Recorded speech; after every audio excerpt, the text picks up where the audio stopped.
I believe that peace stands on two pillars.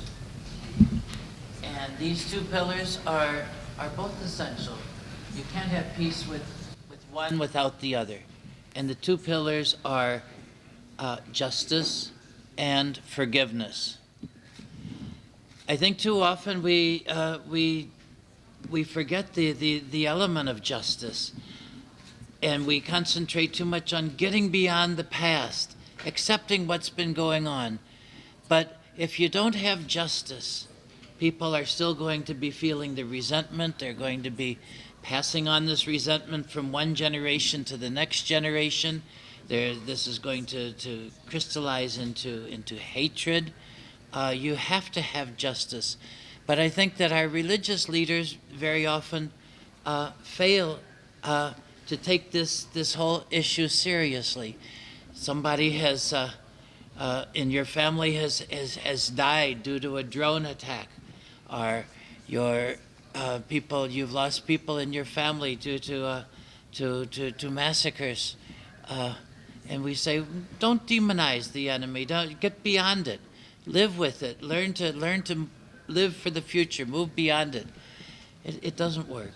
You have to have justice, and if we aren't concentrating on that, if we forget that, we're not going to find peace. The other principle is forgiveness.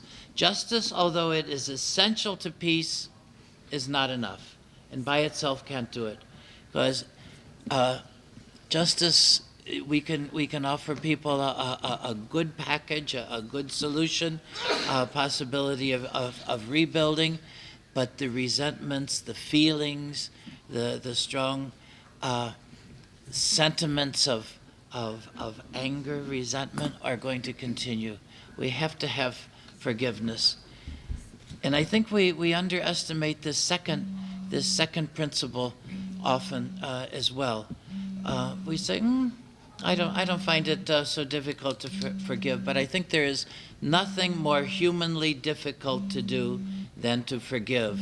I remember speaking to a woman in Indonesia, and she was talking about how much she suffers from what had happened to her many years before. And I said, well, you have to learn to forgive these people. She said, they killed my father, my brother, my husband. She says, I can't forgive them. I want to do the same to them. Now, she was being honest. And I think there is nothing more difficult than forgiveness for us to do as humans. Now, this is where I believe that our religions can play a positive role in peace building by focusing on these elements of justice and forgiveness. We look back in our scriptures and we find the importance of both of these. Now, we can ask ourselves, is this purely theoretical? Is this the sort of thing that we say to make ourselves feel good?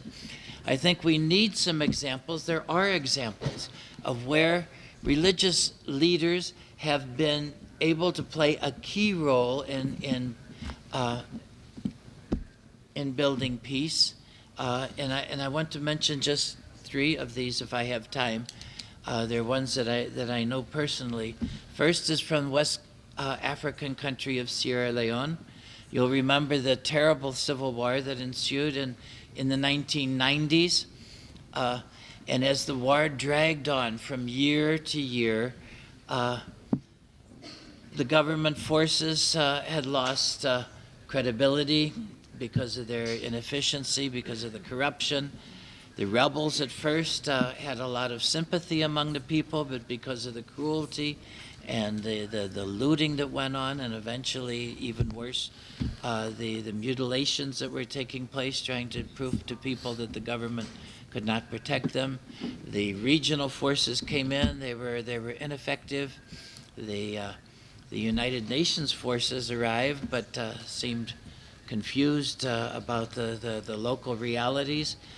Were not very effective in bringing about a peace.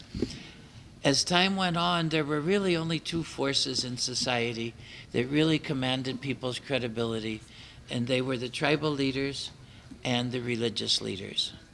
Now, the religious leaders had pretty much known each other through the the interreligious forums, through the dialogue that had been going on in the previous years. And it was they who were able to use their social mobility. In the mornings they could meet with a farmers union. In the noontime they could meet with women's organizations. In the evening they could meet with the army or the politicians. And they were the ones who really brokered the peace that is still lasting in Sierra Leone until today. Now, they were only able to do this because they were able to work together. And they were only able to work together because they knew each other. And we'll see another example of this, turning to another very different part of the world, the southern Philippines. You remember the terrible clashes that took place between Christians and Muslims in the southern Philippines in the early 1970s, and the liberation movement, the MNLF, that grew out of this. Well, peace talks dragged on once again for year after year, and finally a peace agreement was reached. Well, nobody liked it. And the Christians were saying, "Oh, they're giving away the islands to the Muslims. We're going to have Sharia law. We're going to have Islamic State, and we're going to be displaced."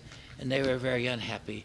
Muslims were just as unhappy. They said it's all paper benefits. We're not maybe some of the civil servants and the landowners and the important politicians, they're going to benefit from it, but there's nothing in here for the ordinary Muslim. And so nobody liked the agreement, which was full of holes and had a lot of problems connected with it. It looked like this, that things were going to drag on for another long, long time. And the religious leaders came together. They said, if anybody's going to sell this to the people, it's going to have to be us. So they formed what they called the Bishops' Ulama Forum. And it's been meeting every 3 months since that time. Now I think it's 16 years, if I'm not mistaken. They've discussed every aspect of life in the southern Philippines. They've called in experts, and whether it be land issues, or whether it be environmental issues, whether it be questions of drugs, whether it be questions of military brutality. And they've been making joint statements, which I think is really important. If it had been one group or the other making these statements, they would have been listened to politely and ignored.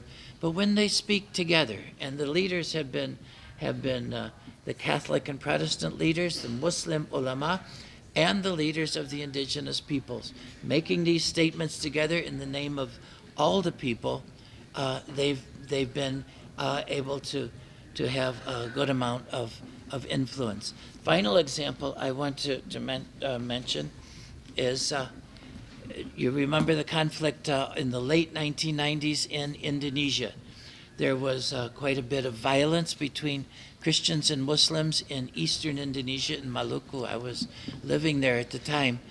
And I remember one terrible day we had a really awful news, and that was there was a massacre of about 35 Muslims done by local Christians.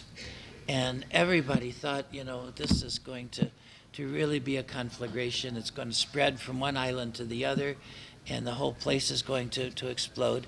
At that point, the religious leaders, Muslim, Christian, Buddhist, Hindu, who knew each other already and had an opportunity to trust each other and believe each other, they said, we'll go on television together and make a statement saying people to stay in your homes, don't go down on the streets, don't pick up weapons. Christianity doesn't teach violence. Islam doesn't teach violence. Buddhism doesn't teach violence. Hindus don't teach violence.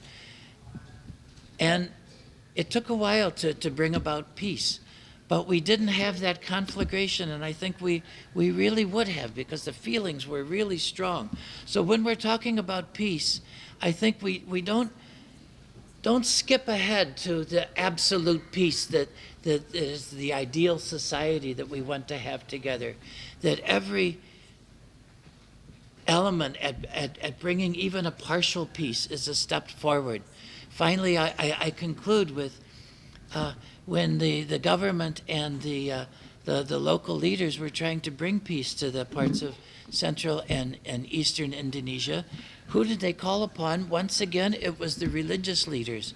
And I can remember in the mosques and in the churches in the east, there were prayers. There were prayers every day. People were accompanying their leaders in trying to build peace. And I remember the day when finally the Malino Accords, which established the peace in the two instances, the Allahu Akbar from the mosques and the church bells ringing constantly. It was a reminder that religious groups, religious leaders, religious believers, when they work together, they can make a positive contribution to peace. Amen. Thank you.